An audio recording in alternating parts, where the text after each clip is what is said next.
I want to recognize International Women's Day today. All the special women in our lives and in our club too. Well, They thank you for that, contribute so Larry. much. We really appreciate all of you. Thank you. We wouldn't be here without you. Fair point. Very good. Well, maybe we'll just get started here, and probably a few more people will jump on in the next few minutes. But so our competition subject for this month in a couple weeks is frame in frame. So you still have some chances to get out and find such a picture either in your old library or shoot a new one. So this one should be interesting. It's a great way to put some depth in it to an image. I'll also mention that in June, we're going to have a theme of monochrome. And when we were scheduling this program for this evening, we were thinking about that infrared photography is one special effect that one can use for a monochrome image. And so as Jeffrey is going through his program tonight, you might take some inspiration for a monochrome image for later competition. I think we have a number of people visiting with us for this evening. Is Scott here? Hey, how you doing? Yeah, good. I'm here. Hey, how you doing? Great. You want to tell us a little bit about how you found the club and what kind of photography you enjoy? I think I just Google searched Colorado photo clubs, and you were one of a couple that popped up, and then there was a couple that I saw on the Mike's website. I think the affiliation. I think you guys have. Okay. I'm from Las Vegas. I just moved to Colorado. I've been here like a year, but I still work in Las Vegas. I work in television and film, and I do photography sometimes for work, but mainly for a hobby. I do a lot of automotive stuff, some nature, some portraiture. I haven't yet made it a profession because I don't want to get tired of it. So I've kind of done more video work than photo stuff. So I'm always just having fun, and I started collecting film cameras again just recently. Yeah. So yeah, some point and shoots and a couple SLRs, and so yeah, it's just I just love taking pictures, going downtown, taking a lot of cityscapes. Just trying to sharpen my eye and just keep seeing new things. Well, that sounds great. So it sounds like you're looking for some fun in photography. I hope you can find that with our club. So as I had mentioned, we're going to have a competition later this month, and you're certainly, it would be great if you sat in on that. You'd see the other side of what we do monthly. Okay. Yeah. Great. Yeah. Thank you. Okay. Let's see. Is Matthew here? The only other person I see on Zoom is Brian. Okay. Brian, let me ask you the same questions, how you found us and what type of photography you enjoy. Yeah, same as Scott, just random Googling and just looking to see what options are out there and what I can find. But I grew up with photographer parents, semi-professional photographer parents. So I've always kind of been around cameras and used them, but I've never really done anything more than just make it a hobby. I'm a fan of wildlife, nature, critters and landscape pictures. I got a nice mackerel limbs last year, so I've been taking lots of pictures of bugs lately and absolutely loving my bug pictures. Yeah, that's kind of just it's just a hobby. Great. That's what it is for a lot of the people in our club. I would mention to both of you that I think one thing that sets our club apart from many others is just the diversity of topics and things we tackle. So if you're interested in, trying many things, that's what our club is about. And so give us a look over. Carl, do you have any announcements tonight, or do any of the other officers have announcements? I don't have anything. I was going to mention the competition, but you've already covered that. I will probably be posting on our Facebook page either tomorrow or the next day a tutorial that I found on frame and a frame, something that covers a lot of good stuff. I did have something in the newsletter also. And to both our guests tonight, I'll be sending you an invitation to our competition meeting also. So you can expect to see an email about that a day before. I will throw to the room. Hello, guys and gals in the room. Do we have any guests sitting there in the room? Nope. Kyle Durham's a new member, but you've been introduced. Yeah. Yep. Okay. I do have one side thing, Carl, if you got a minute. Sure.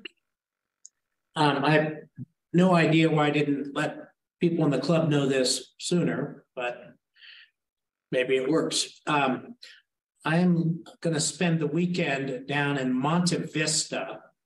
It's about a 4-hour drive, South Central, just past Alamosa, and shoot the Sandhill Cranes.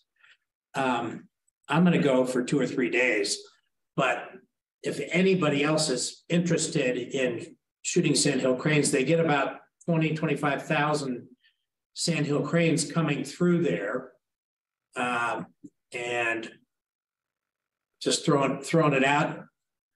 Just email me or contact me directly, Todd Lytle, if you have any interest at all, and I can tell you what I'm thinking about, either a hotel or whatever. But I've always wanted to shoot them, and one of our regular judges just had a tour there last weekend, and charged $1,500. So you won't have to spend that. How much are you charging, Todd? I'm charging $0. You can buy me a beer. But you're going to have a night or two in a hotel, and there's an opportunity to have a guide one day, and that's the guide is $150. But you don't even have to do that if you don't want.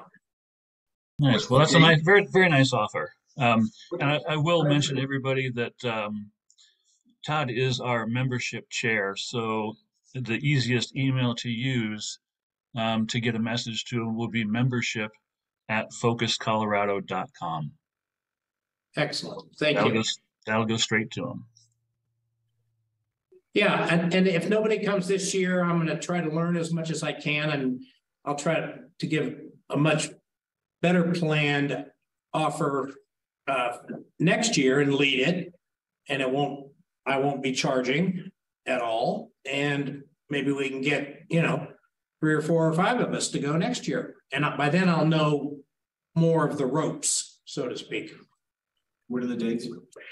I'm going down Friday, and I'm going to shoot part of Friday, Saturday, and Sunday, and I have this guide that has availability on Sunday, but we start at 6 o'clock in the morning. So you're not coming down Sunday morning, you'd have to come down Saturday night. There's still some options. There's a whole festival. It's called the Sandhill Crane Festival. I mean, they get a big turnout for this. It's not Nebraska. It's not Boston Apache. It's the mid-sized Colorado version, and I'm really looking forward to it. I was just going to say the same thing. It's the Colorado version of it. but still, a lot of people go down there. A lot of people enjoy it. And like you said, there are photographers who lead workshops down there too. So obviously, it's worth a trip. I think so. Right. Okay, Terry, Okay. if you want to take it away, and I will ask that everybody on Zoom mute, please, so that we can all hear Jeffrey. And Terry, it's on to you. Okay. Well, I'm very pleased to introduce our speaker tonight, Jeffrey Stoner, who's going to tell us about infrared, the invisible light. This actually was a sort of a saga of getting him that went last year, where we had a date and lost a date and tried another date and that didn't work. And so I am so proud to have actually accomplished this. And tonight's the night. Let me just tell you a little bit about Jeffrey. He has had a lifelong passion for photography, but only began selling his images in 2004 after a gallery in Pennsylvania asked him to show his work. He expanded his gallery presence in Pennsylvania, and then in 2007, he and his wife made the decision to move to northeastern Tennessee. The move opened up additional opportunities for making images in the high mountains and fertile valleys of Tennessee, North Carolina, and Virginia, as well as South Carolina's lowcountry. It also gave the opportunity for expanded gallery representation. He is especially known for his Goats of Roan and Steam Locomotive images, and his images have been featured in international, national, and regional publications. His latest book, Taproots of Tennessee, was published in 2019 by the University of Tennessee Press and illustrates stories about the Tennessee state-owned historic sites. In 2016, his images were featured in a book of poetry by K.S. Hardy titled Natural History. In 2013, Shanty Arts published current essays on the passing of time in the woods, in which 55 of Stone's images illustrate the short stories of Robert McGowan. Stoner is represented by galleries in North Carolina, Tennessee, and Virginia. Jeffrey speaks to groups throughout the Southeast on topics including the fine art of photography, the camera, technology, and arts. With that, I'll turn it over to Jeffrey. If there's anything else that I've missed in your bio, please add it, or if not, just charge right into your presentation. I can do that. Actually, in galleries in Georgia and Florida now as well. So anyway, let me see if I can do this screen share here. As I saw you had alluded to in your Facebook, Instagram posts, one of the things about infrared is that images can be made any time of the day. So many times you're out early morning or late in the day, and with infrared, once that morning light kind of goes away, you can jump in and drag the infrared camera out. The processed images can be as subtle or as wild as you choose.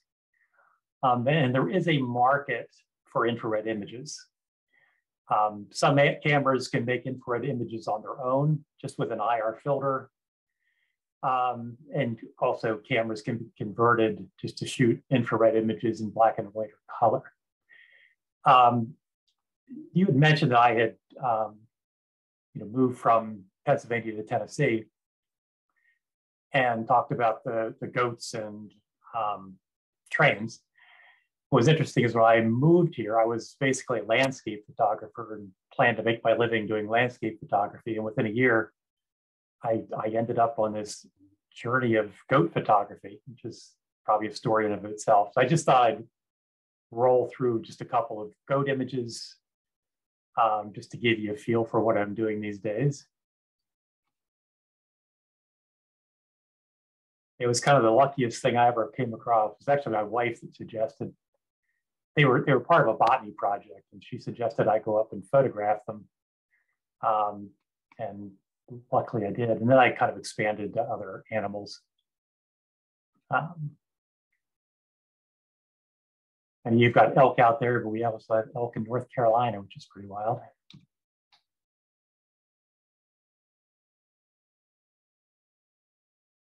And here are just some of the terrain photography. I'll actually be out in Durango in October doing some photography. The Durango in Silverton. This image I made probably 2 weeks ago. Same with that one.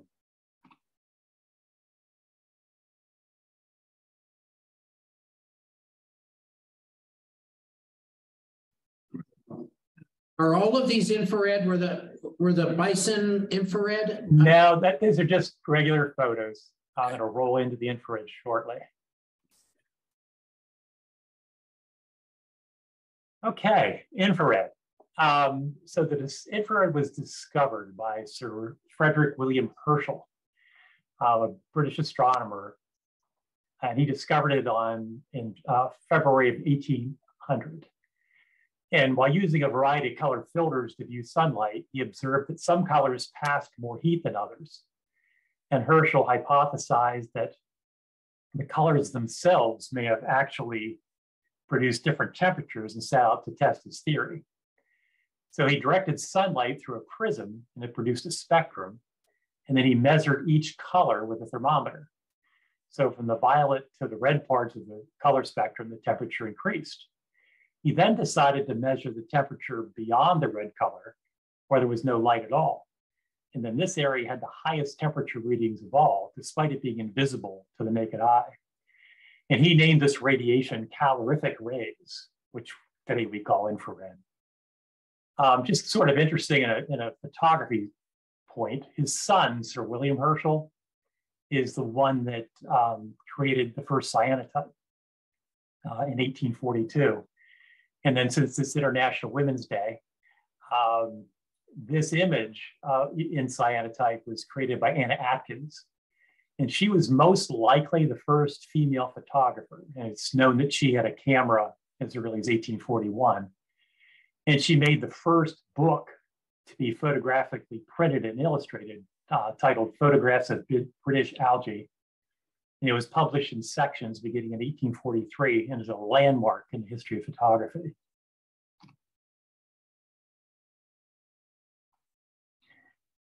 So we had the first photograph in 1826, but the first infrared photograph wasn't made until 1910.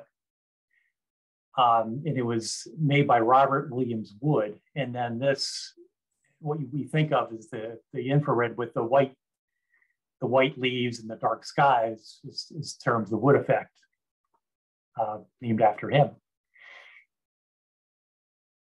So then you go from the visible light into the infrared, or the near infrared, and that's what the infrared film and cameras is capturing. And in October of 1931, the Eastman Kodak Labs in Rochester took the first infrared photograph in total darkness. So they staged a whole bunch of their employees in a room and then took the picture. And it proved that that technique could capture those people even though the room was dark. And for the next 50 years, infrared was primarily used by the military, since the film showed foliage as white and it could differentiate then the real from the camouflage. So even though that tank could be camouflaged, using infrared, it would just pop right out at you.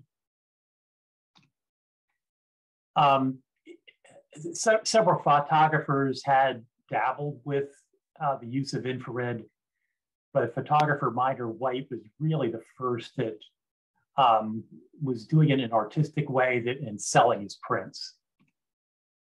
So here's some of White's images. This one I just thought was kind of interesting, this road and poplar trees, where you've got the white trees going down the sides with a darker road going through the middle, leading into the mountain in the distance. That was a really nice use. Plus, you've got those shadows coming across the road. That one is two barns in shadow.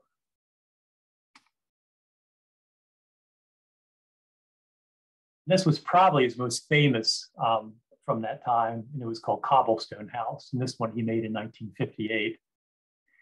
So from there, really, it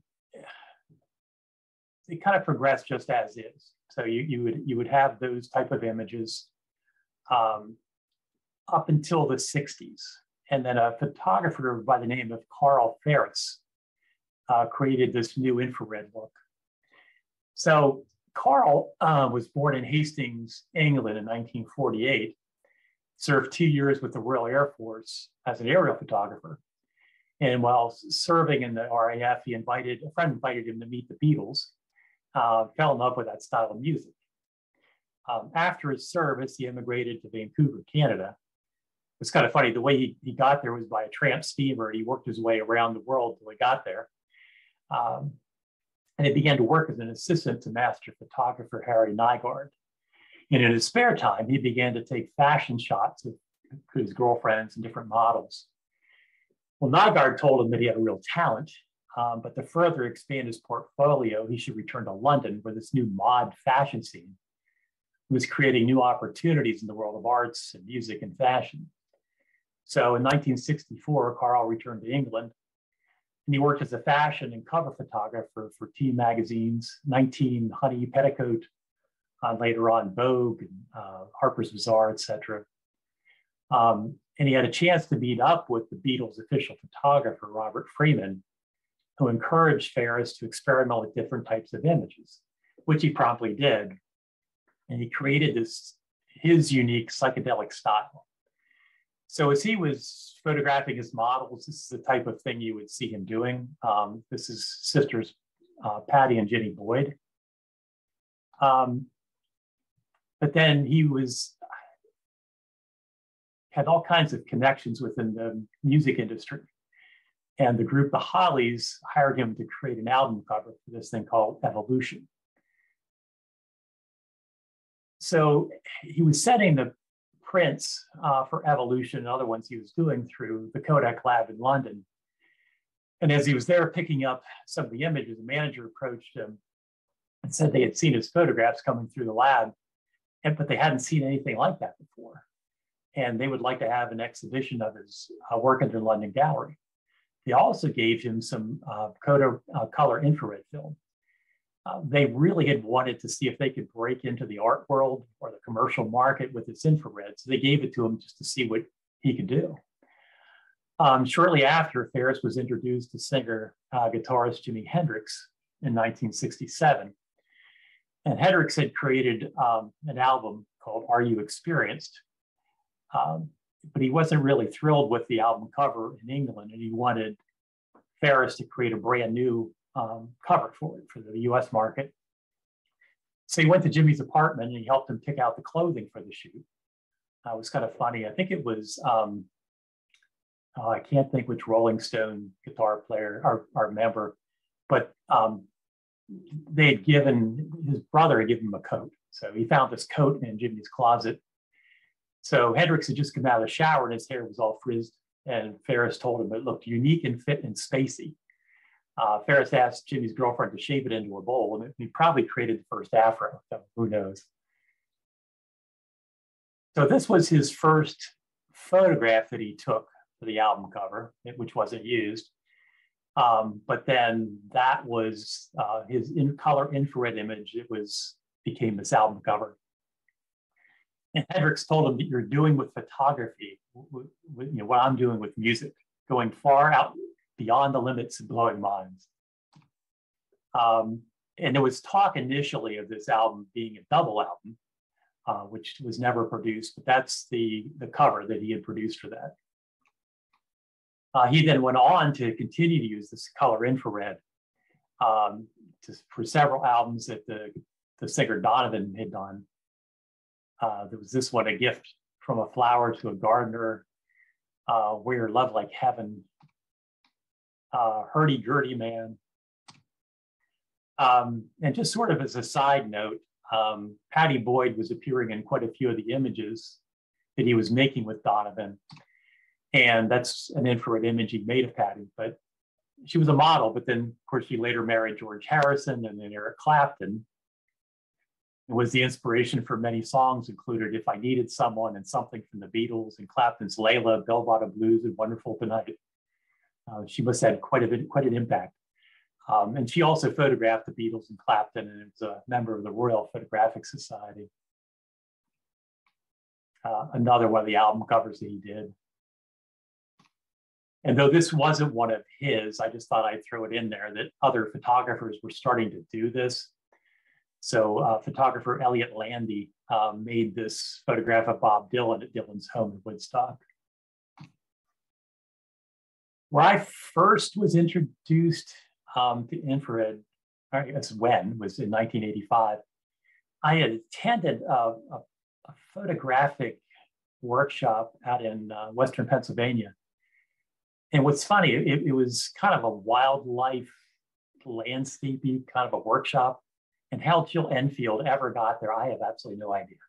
She really didn't fit that. But her whole career has been alternative processes of photography. So she did cyanotypes and infrared, and she would do collodion, a lot of the old techniques she would do. So when she was showing some of her images, I was just like, oh my gosh. So for some reason, I was just, enthralled with infrared. In this particular one, she made in infrared and then printed it using a cyanotype.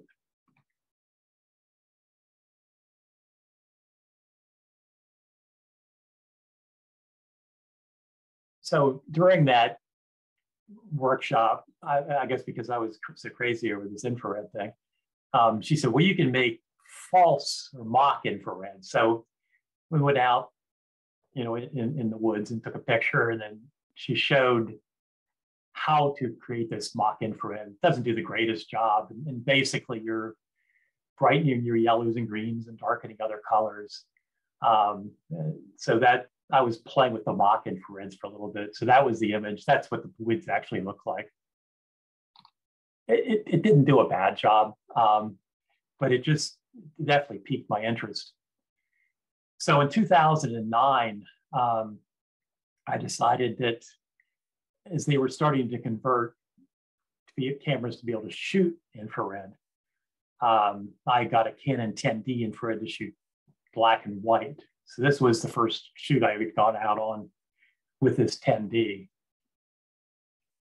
And then a couple of weeks later, I went out to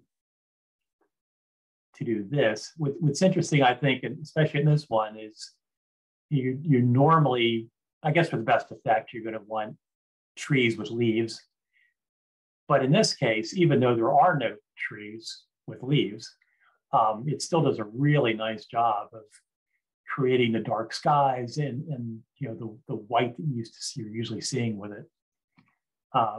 That's the Copper Creek trestle, and this was from the top of the trestle, looking into the fog, also in infrared. So this, I had photographed this old house the year before and decided I'd go out and see what I could do with infrared. Unfortunately, the yellow mustard that was blooming that year wasn't blooming the next year. They just had planted some alfalfa.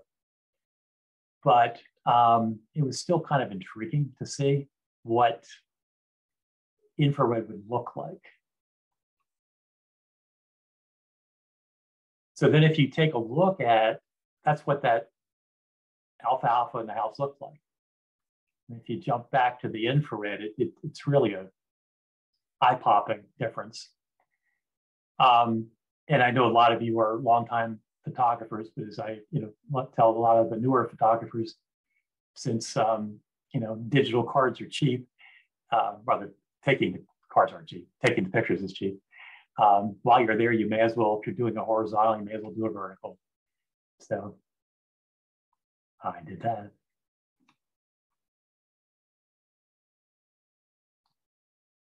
I next took it to South Carolina. I had attended this little talk a guy had given. He was photographing graveyards. So I thought, well, why not? So I thought a graveyard could be interesting to try out this infrared thing.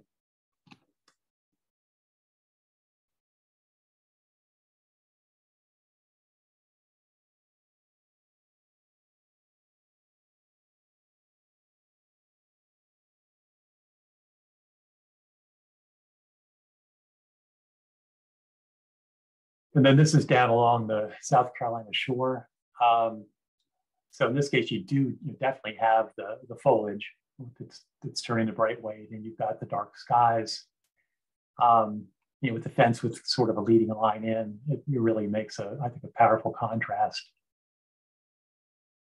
That one's just from the opposite direction with the palm trees in the foreground. I'd gotten permission to shoot at an old plantation that during the Revolution was the British headquarters outside of Charleston. And they had one of these oak-a-lees. And for some reason, I had just fallen in love with the whole Spanish moss down in the Carolinas. And so, of course, we're shooting infrared there. And just really went all around the property just to see what I could do with it. It's talking about that there's a market for these images. This is one that had sold pretty well.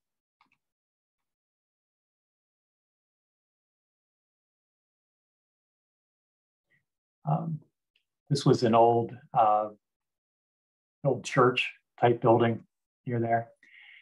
Now this tree is called the angel oak tree, and it's considered the oldest living thing east of the Rocky Mountains. It's about 1,500 years old. And when you're standing in front of it, I guess really the green is overwhelming. So it's really all you see is the green leaves. And what the infrared did was it highlighted the leaves themselves, which in turn gave the whole image depth. So now you can see how far back those leaves go. So you got the white of the leaves and the dark of the trunks. And I made that image in, I think, 2009. And even though I don't put a lot of landscapes out, mainly the animals and trains, I continually put this out and it continues to sell. So it's definitely been my best selling landscape image. That's what the original picture looked like of the tree before any kind of processing. You'll find that when you're shooting infrared, at least with most camera conversions, it's very, there's not a lot of, it's very flat. And then just for fun, I sharpen it a little bit, and that's my wife and I standing in front of it. Just gives you a little bit of a sense of scale. And then for younger photographers, I always suggest once you've gotten the shot you want, then just kind of walk around your subject and just see what you can find.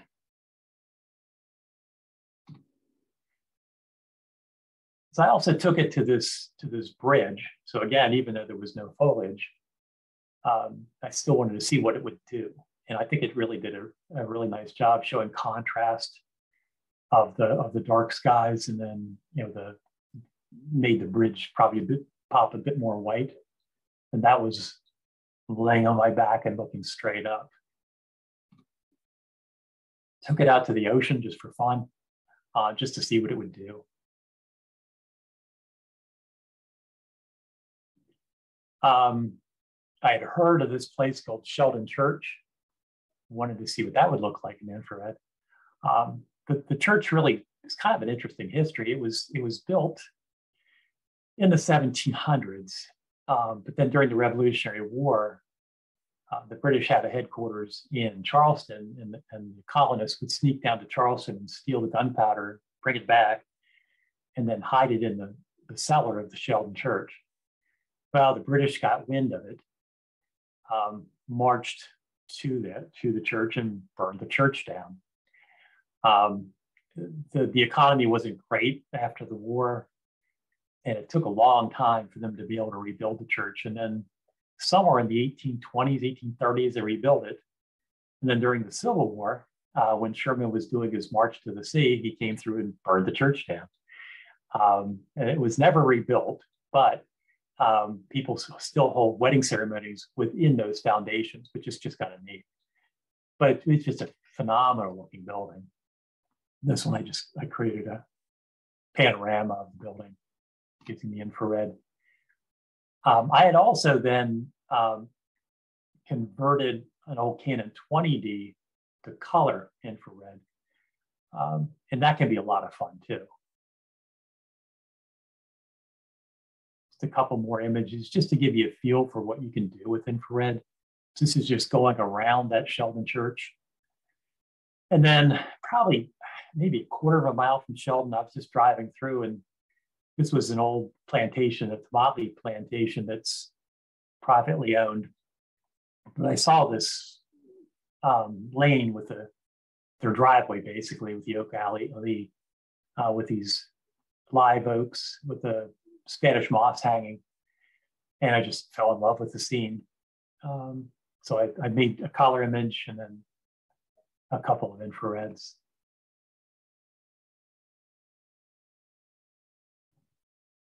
There's another plantation probably 30, 40 miles away that was a huge plantation. But the only thing left of the plantation today, the only buildings, are this Gothic Revival ice house and a shed where the gardeners kept their tools. But this is that little Gothic Greek Revival ice house in color and black and white infrared. So again, I think and again, that's another image that sells well.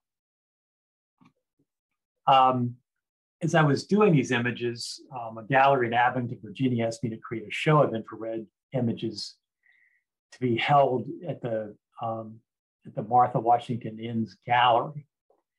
So this was the Martha Washington Inn. That's the original, just flat infrared. And then running it through and adding some contrast to it in Photoshop. And this just some different scenes around the town. That's the Barter Theater in the distance. It's a state theater of Virginia.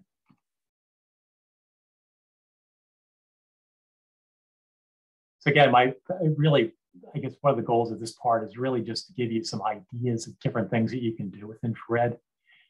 Now, this cherub that was on the grounds of the Martha, that beam of light that you see there, that did not exist at the naked eye.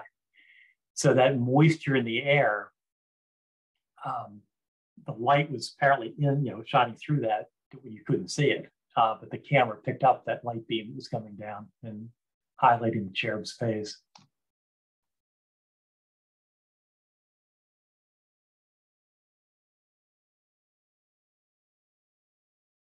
And this was just a sculpture. There's an artist by the name of Charles Bess. He's a world-renowned comic book artist and fantasy artist, I guess, really. And he had created the sculpture. So I wanted to make sure I got a shot of that sculpture in downtown Abington. And then just a couple of shots around town and old rail to trails just outside of town. And while I was there, I thought I'd do some shots in Bristol, which isn't real far away. So that's a color image, Bristol train station. And just to give you a feel, that's the infrared. And then just some shots around the station. And there's a swampy area outside of town. Now this one, so you've got the sunbeams coming down. You could sort of see them a little bit, but what the infrared did was just really highlighted those sunbeams coming down and highlighting the fishermen. In the introduction, the Taproots of Tennessee book was mentioned. What the University of Tennessee Press wanted was all the images had to be in black and white. So in most of those locations, I shot both black and white and infrared. And I was using a Fuji X-T2 because that camera will shoot infrared with just an IR 72 filter. So I just wanted to show you several images that were black and white and infrared. So this is this Hawthorne Hill historic site in black and white in infrared. Alex Haley's boyhood home, the author of Roots, black and white and infrared. What's kind of interesting about being inside those historic properties was that in many of them, there are antiques that are priceless. And in every one, they just said, like, go photograph, go have fun. And I'm wandering through these places all by myself, and just mind-boggling. But when Alex Haley wrote the book Roots, where he got the stories from was his grandmother would, as she was cooking at the stove, she would tell him stories. So I just had to get a picture of that stove for the book. James K. Polk's home. This is a historic site, actually near Johnson City, called Sabine Hill. This was a standard black and white and infrared. Sam Davis historic site, black and white, infrared. This one is the Tipton Haynes historic site. And if you see near the top, there's tobacco hanging. That tobacco was in almost pitch black darkness. But the infrared, brought it out. You could see the tobacco hanging. The Tipton Haynes house is it's just a brief little story. There actually used to be a state in the United States called Franklin, the state of Franklin. After the Revolutionary War, North Carolina owed a lot of debt to the federal government. So they said what they would do is they would give them the land over the mountains for a new state. So it basically encompassed about maybe half of what the state of Tennessee is today. So there was the state of Franklin. They elected a governor. John Sevier is the governor. And then the vote then eventually came to Congress. They voted for it, and the state who had lost by one vote. So North Carolina said, okay, we're taking it back. But then the people of Franklin said, no. We have a state, and we have a governor, and we have. So as John Sevier was out fighting Native Americans, the gentleman that lived here, John Tipton, decided, well, what they were doing is North Carolina then started charging tax to the residents. Meanwhile, they were also paying tax to Franklin. And Sevier, the governor, decided while he was out fighting the Indians, he wasn't paying his North Carolina taxes. So Tipton decided he'd go and steal stuff or take his property, confiscate his property in lieu of taxes. Well, when Sevier got back, found out what happened. So he took his men and marched to Tipton's house. And meanwhile, Tipton knows they're coming. So he calls up the North Carolina militia, and they have a battle on this site over a couple of days. Sevier and the Franklinites lost, and they escaped south. And Tipton and the crew went after him, and they were planning to hang him for treason. Caught up with him in a bar. They all shook hands, made up. Several years later, North Carolina gave the land back for a new state called Tennessee. John Sevier was the governor, and Tipton actually helped write the Constitution, was a senator. So just kind of a fun thing in the historic site end. This is the Carter House, with Civil War Battle of Franklin. So that's what this house looked like in color and in infrared black and white. And while I was driving around, I saw this old abandoned gas station, black and white, infrared. Mention was made of this book, Current. There was, I think, 3 images in there that highlighted the stories. This one was on a story of renewal. This image appeared on page 28, and this one on page 59. And the funny thing was, so the images that were done to illustrate Hardy's poems, the timing was such that there was one image. It was called Early Snow. Well, it was probably April, maybe in Tennessee. And it would be extremely rare for there to be snow in April. And I had a deadline. And I thought, I have no idea what to do. And then it hit me, infrared. So I this was actually like, I don't know, 50 yards from my house. So I went down and took the shot with infrared, and it was early snow. I know someone had mentioned cars. Old cars, especially old abandoned cars, are a lot of fun to do in infrared.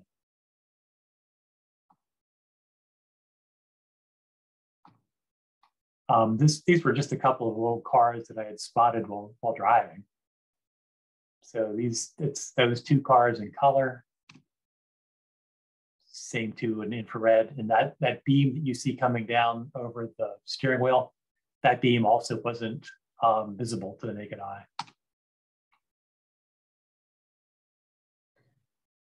And a few railroad images.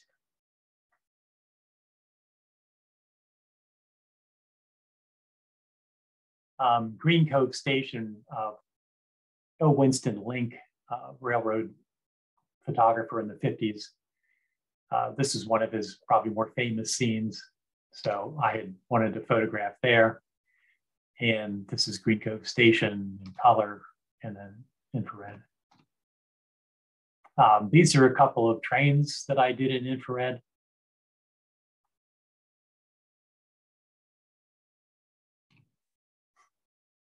And around the yard.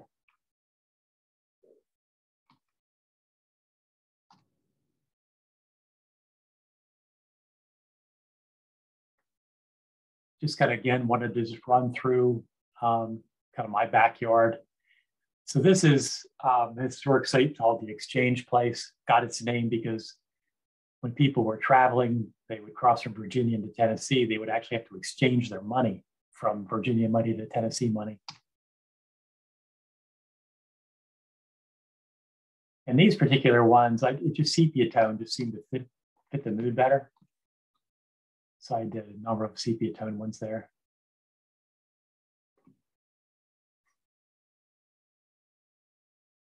Just different shots around town, just to give you a feel.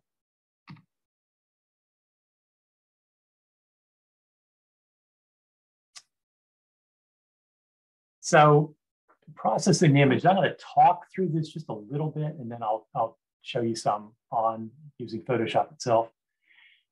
So this was just a straight old infrared flat image taken with the Canon 10D. And then if you notice on the lower right is the histogram, and you can see that it's very flat. So there's nothing, all the tones are in the center, and there's no highlights and really no dark or shadow areas. So simply by correcting the contrast, you can make it pop. And if you look at that histogram again, you'll see it's now spread out, and you've got a lot more in the dark and a lot more in the light. This was just some leaves in the forest, trail through the mountains. An image from a color camera. And I'll demonstrate this, but a lot of times what people like to do with the color is they like to flip the sky. So you've got that blue tone, and you want to do is make the blue go into the sky. And I'll demonstrate this then, but basically you're going into the channels, and you're taking the red channel, setting it to 0, making the blue 100. And then you're taking the blue channel and making it 0 and the red 100. Oops, there. And you end up with the blue sky and this sort of orangey foliage. And that's a conversion to black and white. So now, let's see if I can make this go to Photoshop. So this is that image that I had shown earlier. So if you would just, I guess a simple way of doing it would be go up to Image, Adjustments, into Levels. So again, as you saw, all your tones are in the middle. So simply by taking your right slider and moving over, and your left slider and coming over, and then you can dabble around with your midtones just to see what feels right to you. So that's kind of a simple way to make it pop a little bit. Same here. So that was that Gothic revival.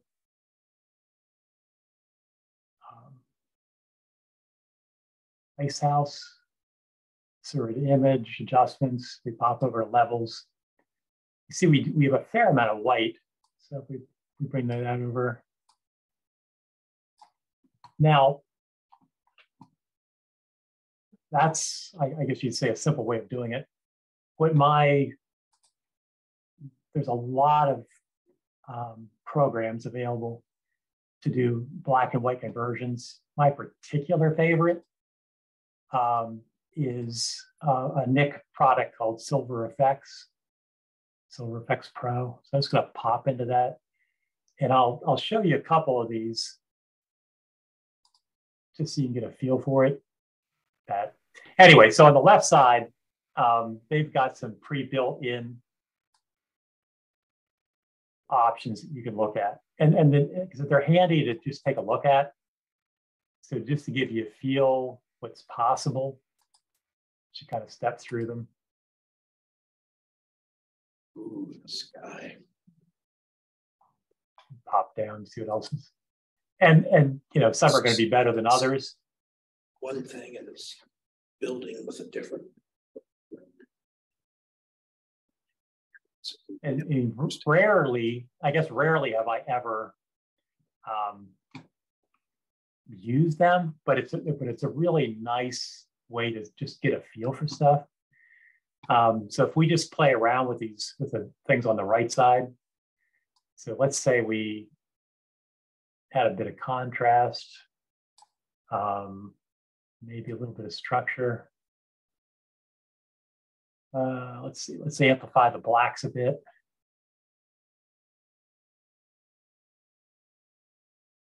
And what's really, to me, I really like about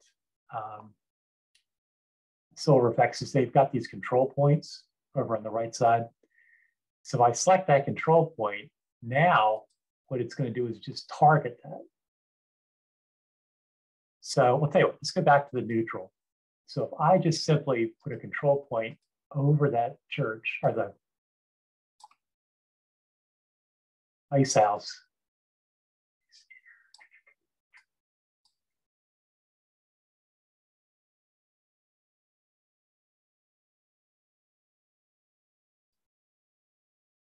in this case, I'm really just working on that piece alone. So if we go back, so let's go back to the normal one, and we'll go back where we were. We'll just add a bit of structure. Notice what structure it's going to do. So if you look at the skies, I'm sliding this. See the skies, you know, going from kind of flat to highlight. So it's picking up those pieces. So if I just add a tiny bit of structure, and say a little bit of contrast, some blacks. And let's say I want to come up here and do something with the sky. I can now bring out just the sky portion from the tops of those trees. So it really enables you to just go through your image and just pick the spots that you really want to highlight. Let's see here.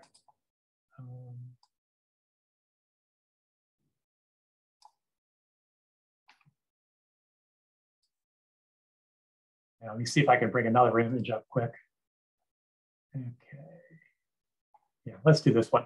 I'll get us into that application.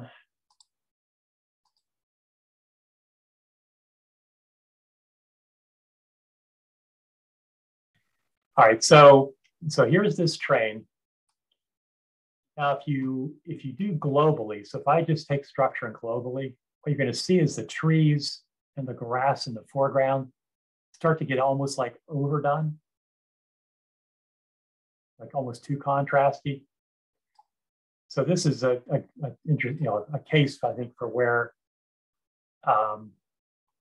you could come in. If I take a control point and just put it up on the upper left, what you'll see is something that's almost not being able to be seen, but you'll start to see the trees emerge in the background. And if, for instance, let's say these trees on the right side, if you think those are maybe a little too bright, taking away from the train, you can come over and then just drop that down a little bit. Maybe the same for the grass down here, another control point. Down a little bit. Let's pop into this train. Let's just see what happens if we maybe throw a little brightness, maybe a little structure on the train.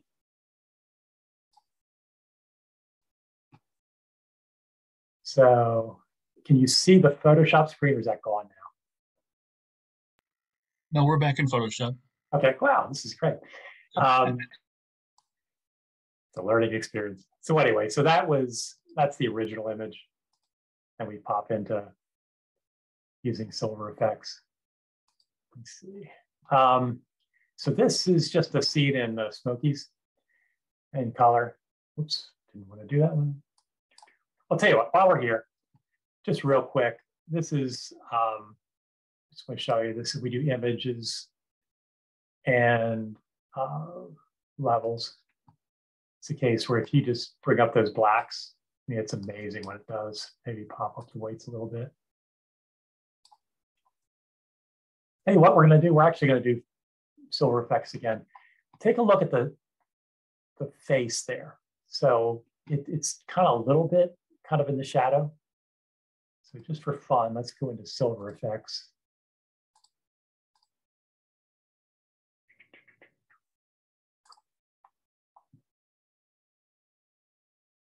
Let me get rid of those. Okay, so we'll do the same thing, is we will add that contrast. And we're pretty much back where we were with that other one. But if we come in and we put a control point right over the face, and we add some structure to that, maybe a little brightness to that, apply it. So what it does is it actually brings up some of the more detail in the face. Go back to, so this was the color image, and that's an infrared image, basic same scene. So what I wanted to do was go through this channel mixer. So up under image, adjustments, come down to channel mixer. So immediately the first thing that pops up is your red output channel. And we'll take that red output channel to 0, and we'll take the blue to 100. And then we go to the blue channel. We take that to 0, and we take that to 100. And we basically now got the blue sky. Now with, I mean, it's definitely basically a flat image. If we, well, just for fun, tell you what, since I was telling you about Nick, go into Nick and let's do, color, let's do color effects.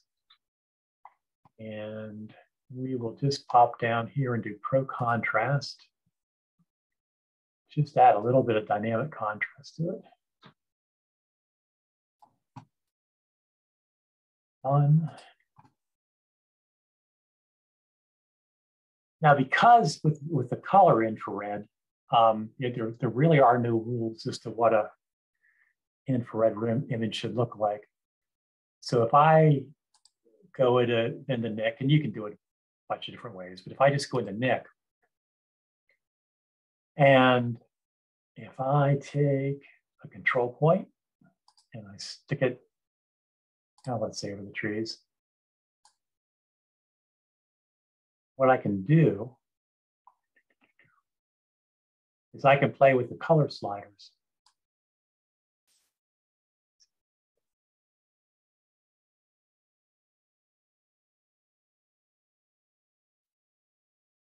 Let's see. Not that I want a green tree necessarily. Well, maybe I do want a green tree.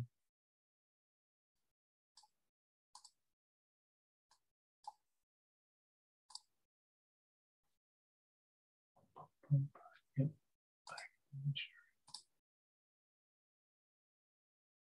Well, you can play all kinds of games, whatever your heart's content is.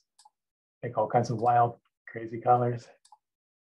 But really, I guess what it is the world's just kind of open. You can do anything you want with it.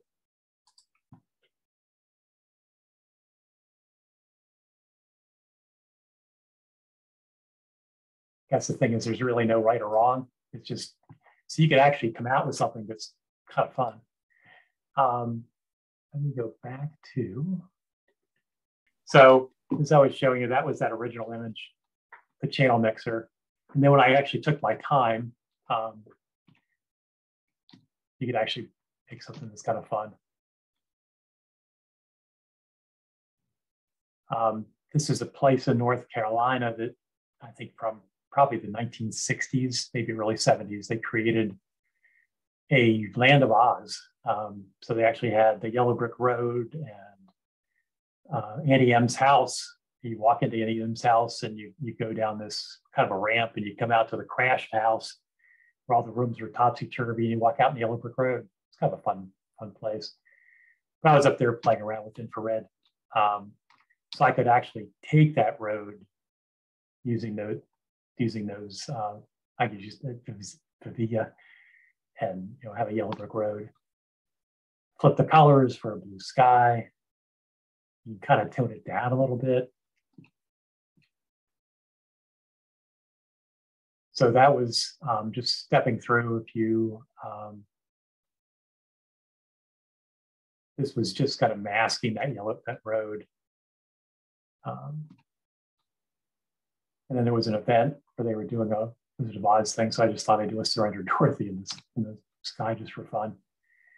So just some different. This is actually that same road I was on Smokies, looking the other direction.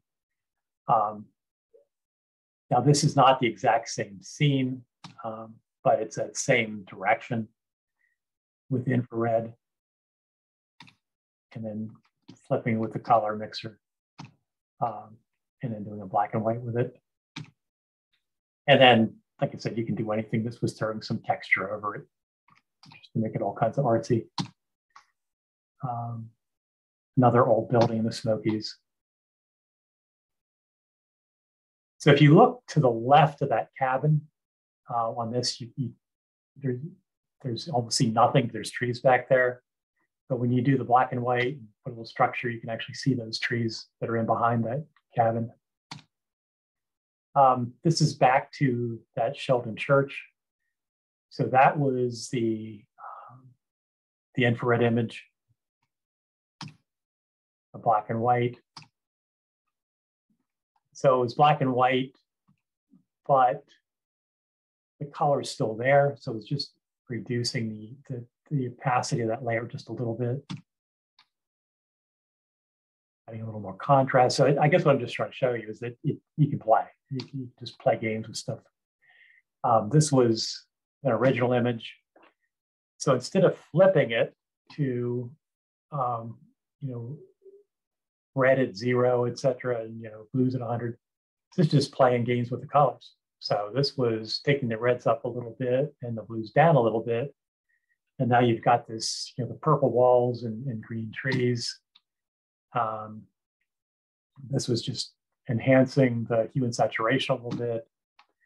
That was that Carter house I showed you earlier in black and white, playing games with color just for the heck of it. This was just an original color image and then just basically adding some contrast to it. Same idea. Adding some black and white.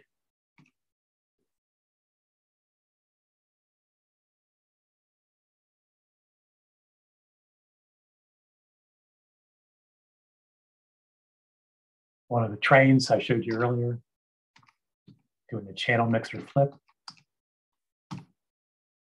Converting it to black and white. And again, now you don't, when you're converting it to black and white, if your goal is to end up with black and white, you don't have to flip the channels. You just work with it as is.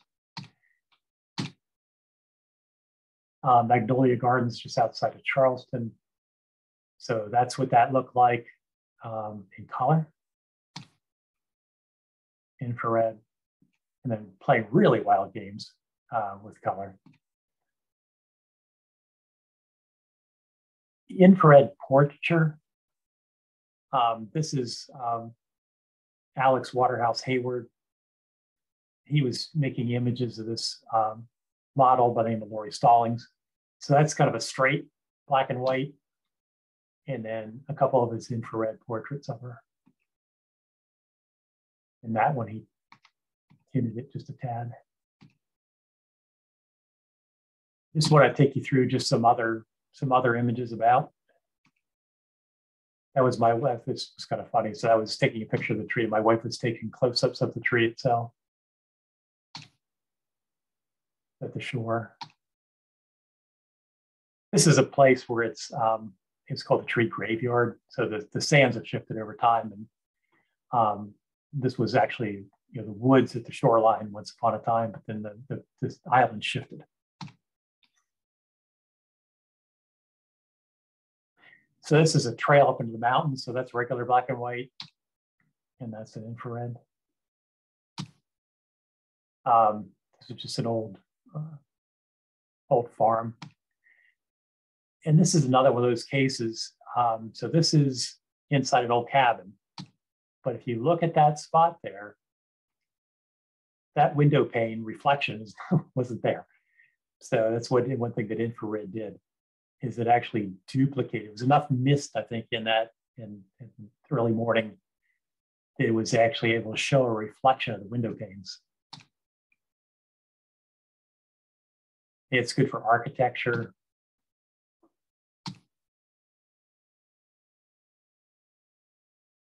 That was back to the Yellow Brick Road with one of the apple throwing trees up in the upper right.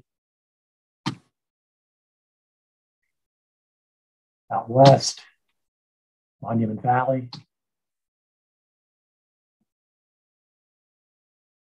Thought this was fun just because you had the tree midway through leaning to the left and the clouds were sort of mimicking it.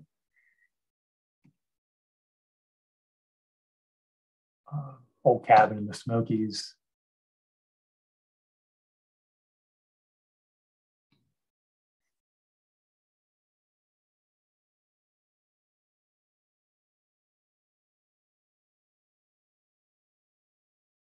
Looking straight up at the trees.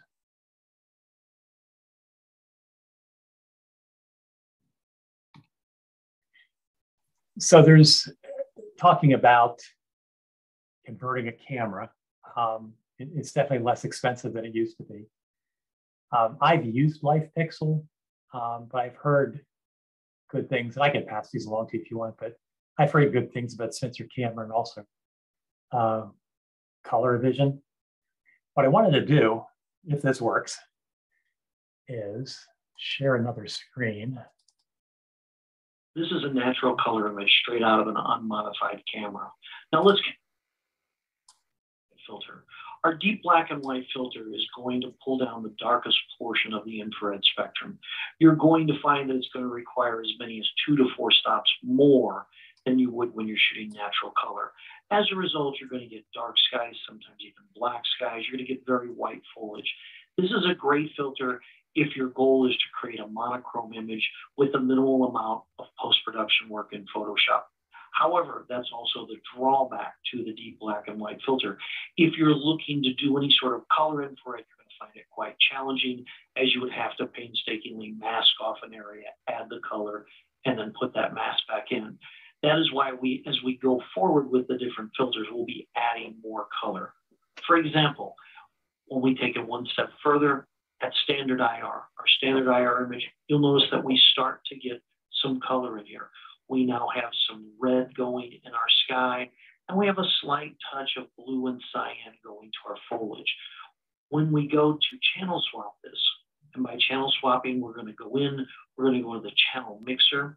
We're going to go with our red channel. We're going to change that from 100 to 0, our blue from 0 to 100. Then we're going to go into our blue channel, and we're going to change our red from 100 and our blue to 0. Now you'll see we have a slight tint of blue to the sky and a very slight amount of color in the foliage. sometimes a little red, sometimes a little yellow, depending on the circumstances you're shooting in. As we go forward from here, enhanced color would be our next filter. You'll notice now we have much more pronounced color. We have a stronger red in the sky, perhaps a slight bit of yellow. We have way more blue and cyan in the foliage. When we go in and we channel swap that one, we'll do this quickly, you'll now see that we have blue in the sky, we have a slight tint of yellow to the foliage, and a little more red in there. When we take it one step further, we step into super color. With super color, which is one of our most popular, super color, we now have 4 definite tones.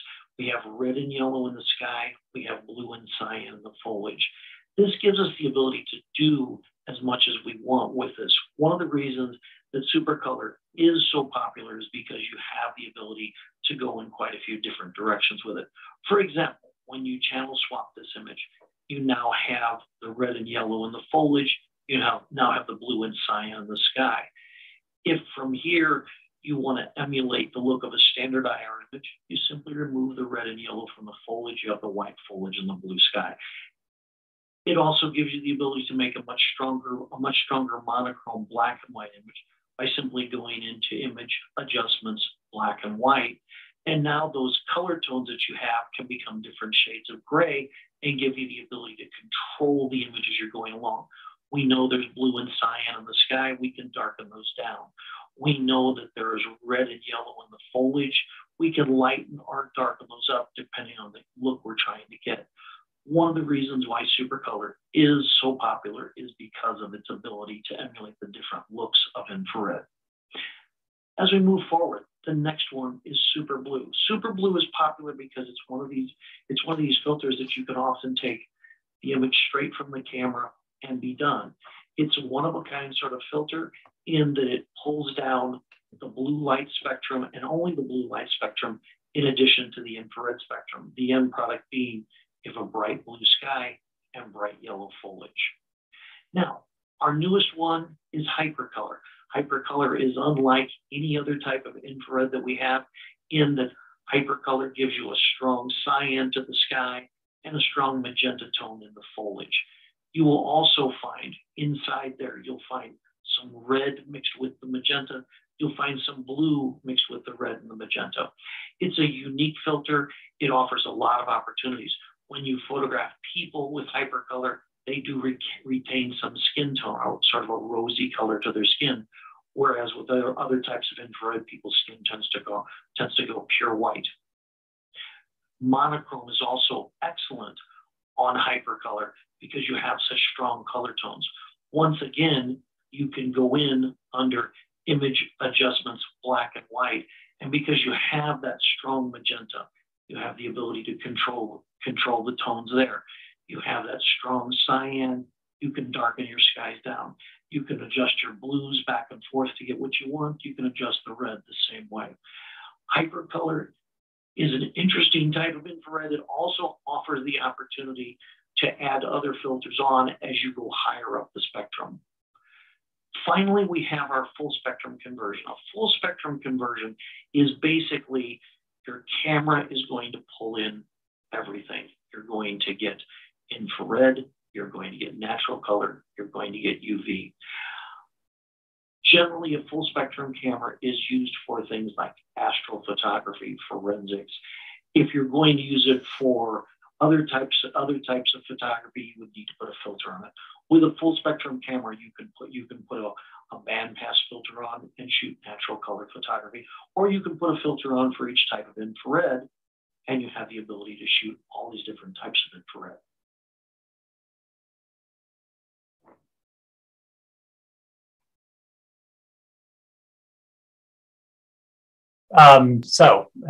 I guess if you have an interest in doing infrared, I would recommend you jump in the car and go exploring. Any questions? Jeffrey, from the Peanut Gallery. Yes. First of all, this was really, really, really remarkable. We get a lot of nice presenters. You've done a terrific job here, and so many of your images are just remarkable.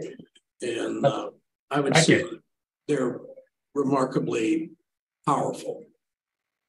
The question I had was, with this 6-minute video, is it promoting a filter package or a conversion, full camera conversion options? I didn't understand. Everything but the last option was full camera conversion.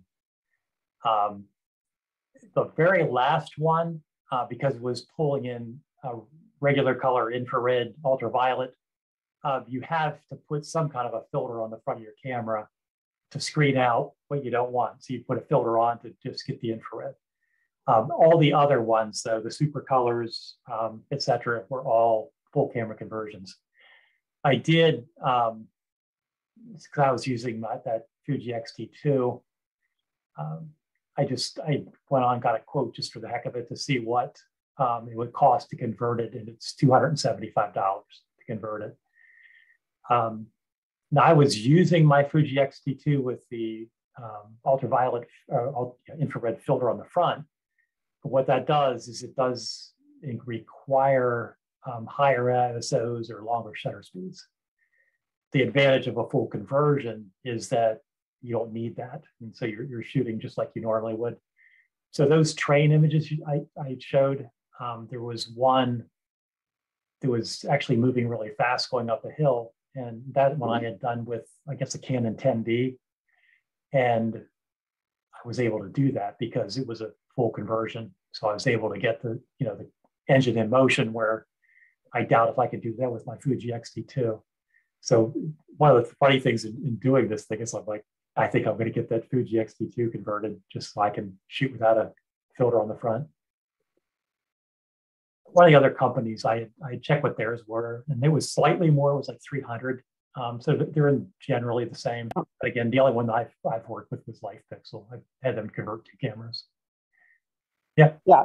My question was, if you are getting a camera converted, and in this case, it would be an Olympus mirrorless.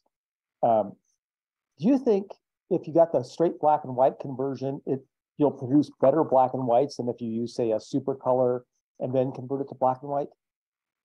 Like, so in other words, if I wanted to get the best of both worlds and I bought the super color conversion, am I going to still be able to get black and whites that are as good as the plain black and white conversion? Yes, you are. Yes, you are.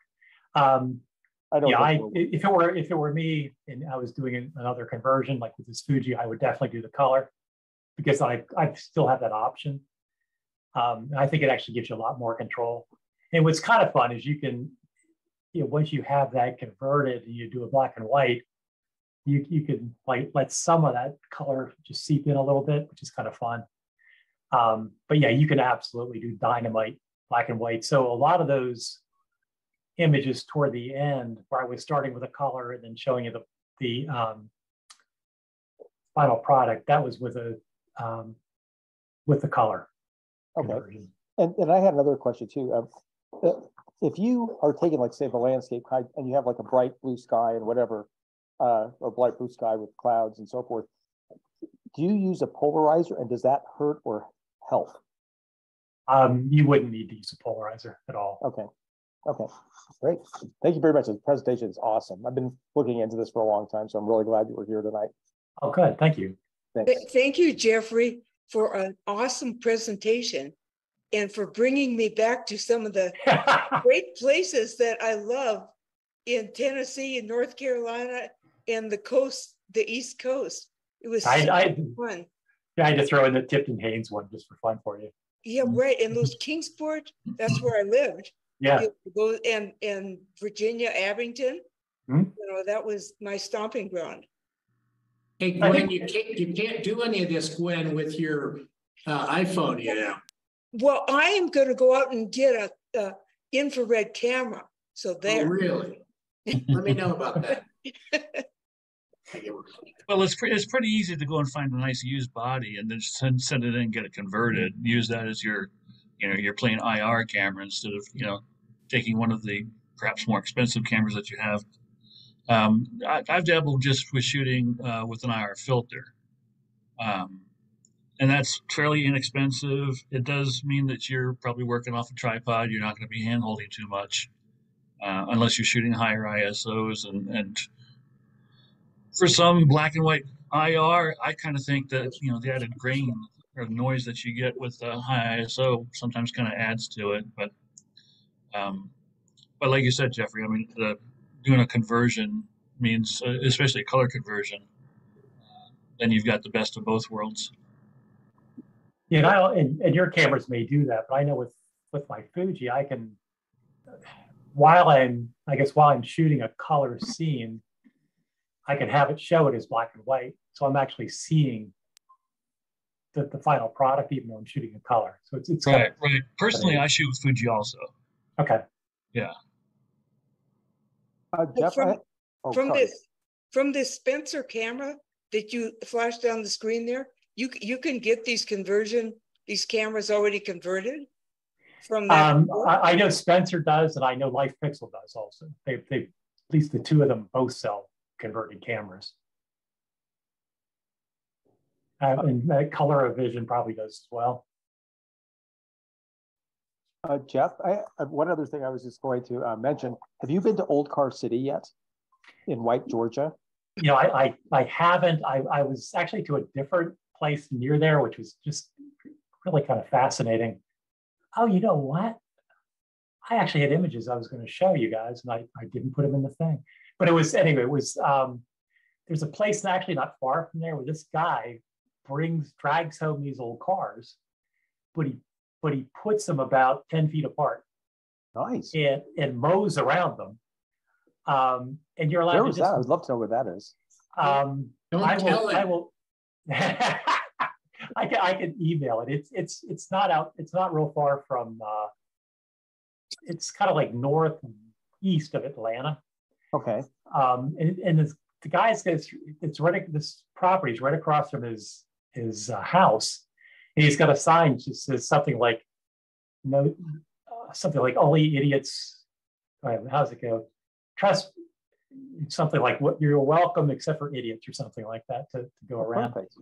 So he has got cars, he's got fire engines, he's got trucks, it's just so much sounds fun. Absolutely awesome.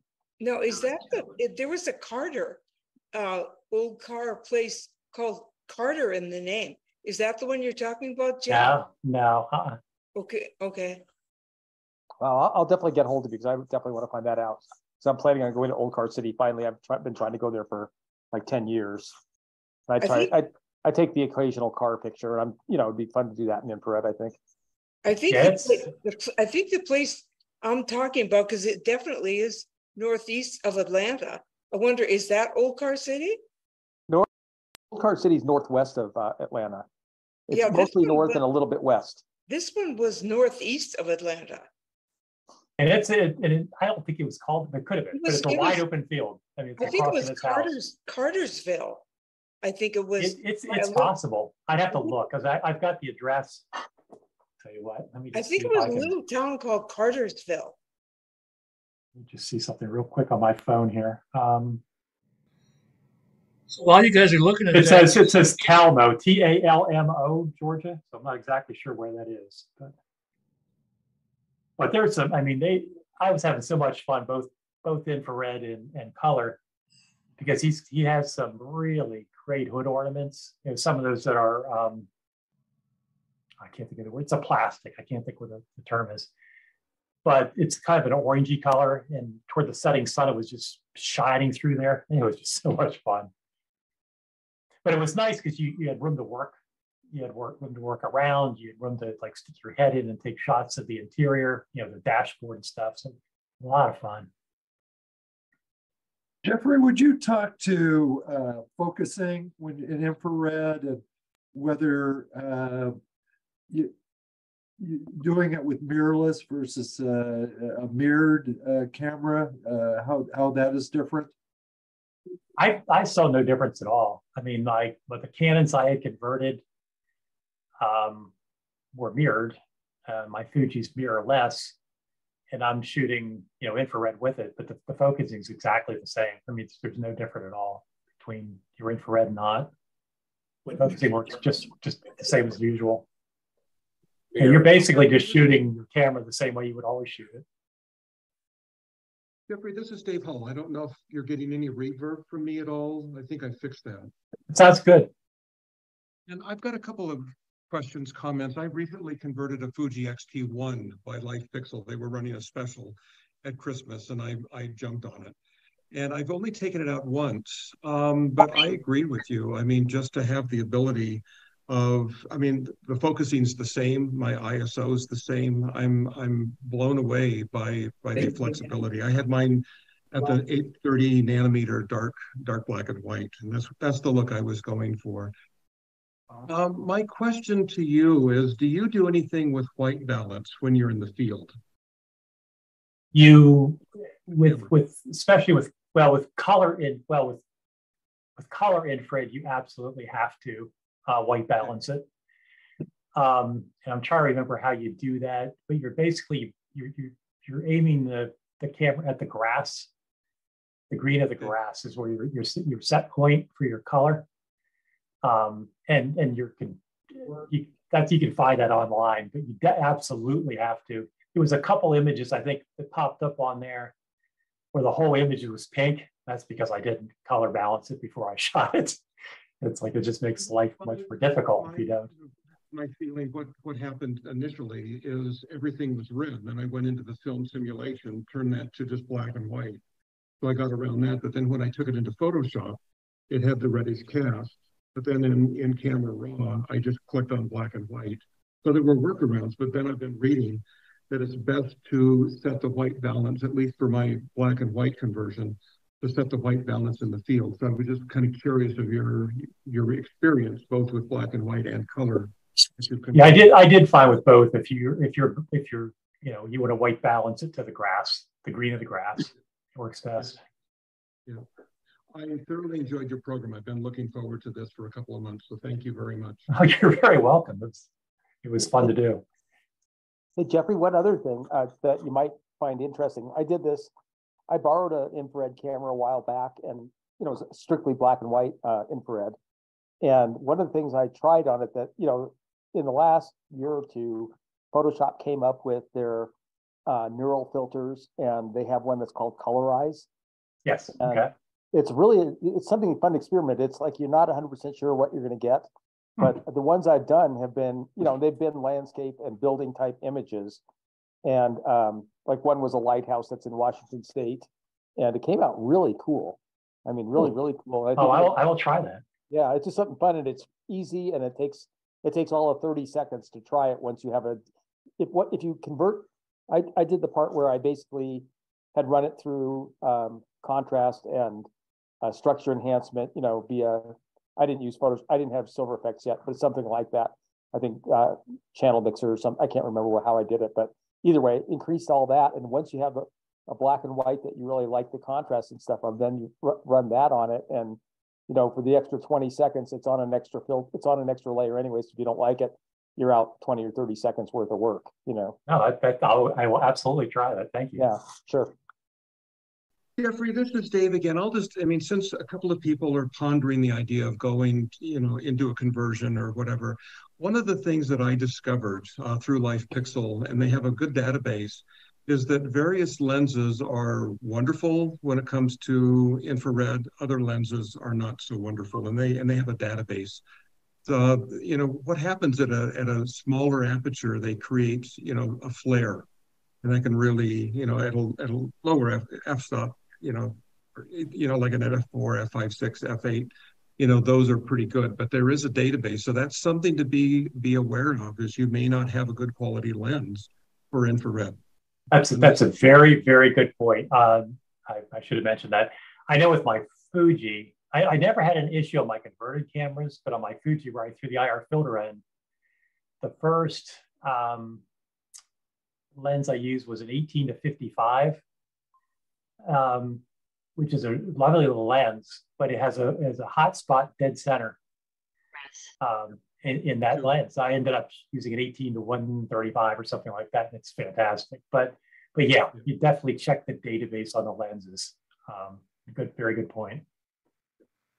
What's funny too with those old Canons, looking back, I think the one was 6 megapixel, the other was 8. But what's funny is that tree I showed you, I think I can't remember if that was the 6 megapixel or 8 megapixel, but I've printed that 28 by 42. It still looks great. So I have no idea. It's just funny. It's just, there's still a lot of power in there, even though there's not a ton of megapixels. Are there any other questions? When are you actually leaving, Nancy? I think we'd all like to see you. The target date is April 1st. Man. But it may be, that may be a bit of a sloppy date. I don't know for sure if it will be ready. Been downsizing, which is a big problem. Safe travel. Well, thank you. Yes, from all of us, for sure. But we're glad that you're going to still remain with us, stay in touch, and attend the Zoom meetings and all that good stuff. So yeah, still part of the clan. Yeah. Yeah, I can't participate very much in going out into the field and so forth, but I may update my Photoshop and probably my computer with it and start playing with older images in Photoshop. Right. And you should have a very large collection of those, I would think. Yes, she does. Yes, yeah. Fair size collection. Well, I want to thank you, Jeffrey, for a great presentation to us. It was well worth the wait. I enjoyed it. Yeah. It was amazing. Thank you. Yeah. Do want to give you a last opportunity to, if you wish, to share any current activities, or if you're giving any workshops or anything that members might be interested in, please let us know. Oh gosh, nothing right now. The only thing I've got is I've got a show going on at the North Carolina Transportation Museum. That was the home of the Southern Rails repair shops. So they actually are using those repair shops kind of as a museum, but then they have working trains that people could take train rides. But I've got, I think, 37 of my images on metal, printed on metal there, train images, and that'll be up through Labor Day. So that's kind of fun. But no, I've been running around doing train photography. So just got back from Western Maryland. I'm going up to East Broadtop Railroad in Pennsylvania in April. I don't have anything else railroad scheduled till October till I go to Durango and Silverton. So, but out there photographing animals and stuff, just having fun. Thank you. You're very welcome. Yeah, thank you very much. This was very informative, and I'm hoping and expecting to see a number of infrared images in our monochrome competition in June. You've given us a lot of great information and methodologies for doing infrared. So very good. Appreciate it. All right, then. Well, I wish everybody a good evening, and we will sign out now. All right. Take care. Thanks again. Thank you, everybody. Thanks, guys. Thanks, everybody. Bye.